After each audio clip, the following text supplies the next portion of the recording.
En el video de hoy queremos enfocarnos para ver bíblicamente de qué manera las hijas de la ramera tuercen el tema del juicio de Dios. Para ello quiero animarte a continuar conectado con este servidor en nuestro programa Dios lo dice y yo lo creo, porque regreso pronto con la respuesta.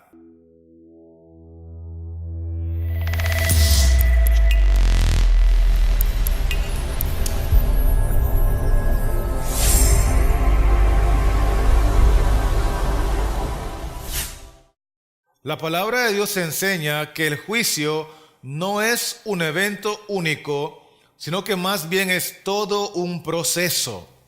De hecho, el proceso ya inició, está en pleno desarrollo y culminará después de los 1000 años que el pueblo de Dios irá al reino de los cielos.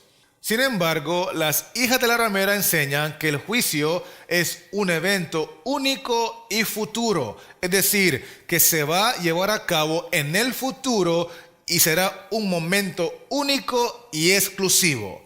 Permítame leer con usted algunos textos que contradicen esa falsa doctrina que ellas han torcido para su propia perdición.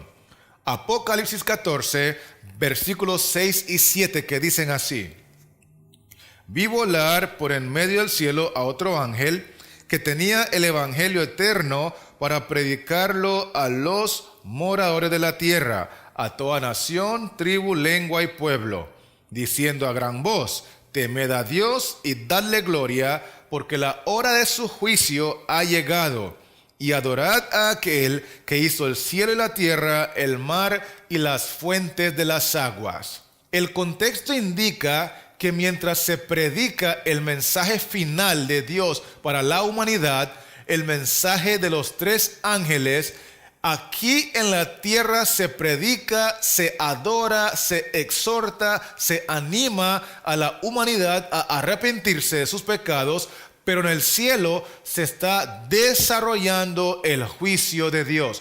Por eso el verso 7 dice: temed a Dios y dadle gloria. ¿Por qué? Porque la hora de su juicio ha llegado. Hay una hora dentro del calendario de Dios para que inicie el juicio divino, y esa hora ya llegó.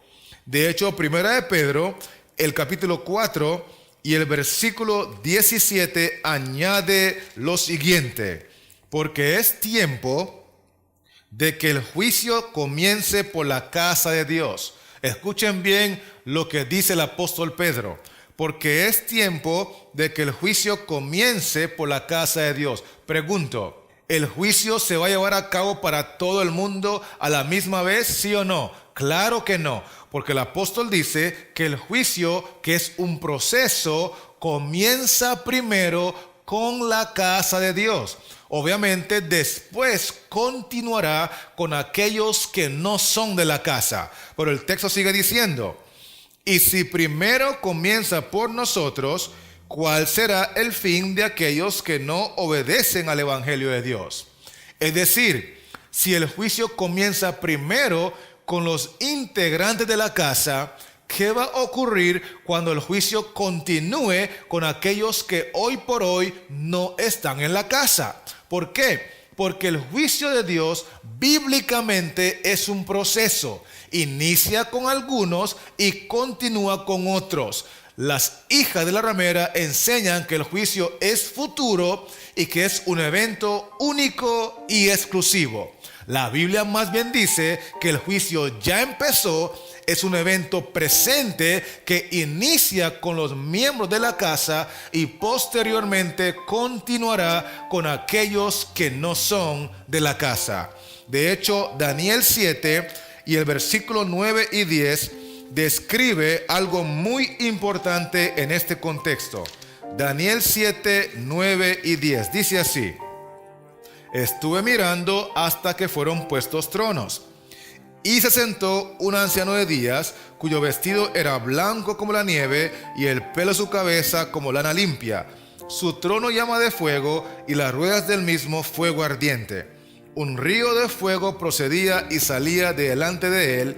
Millares de millares le servían y millones de millones asistían delante de él. El juez se sentó y los libros fueron abiertos. Según el profeta Daniel, el juicio que ya inició en el cielo tenía un momento indicado para partir, para dar comienzo según el calendario profético de Dios. Antes de eso, nadie había sido juzgado. Cuando el juez se sentó y los libros fueron abiertos, inició el juicio.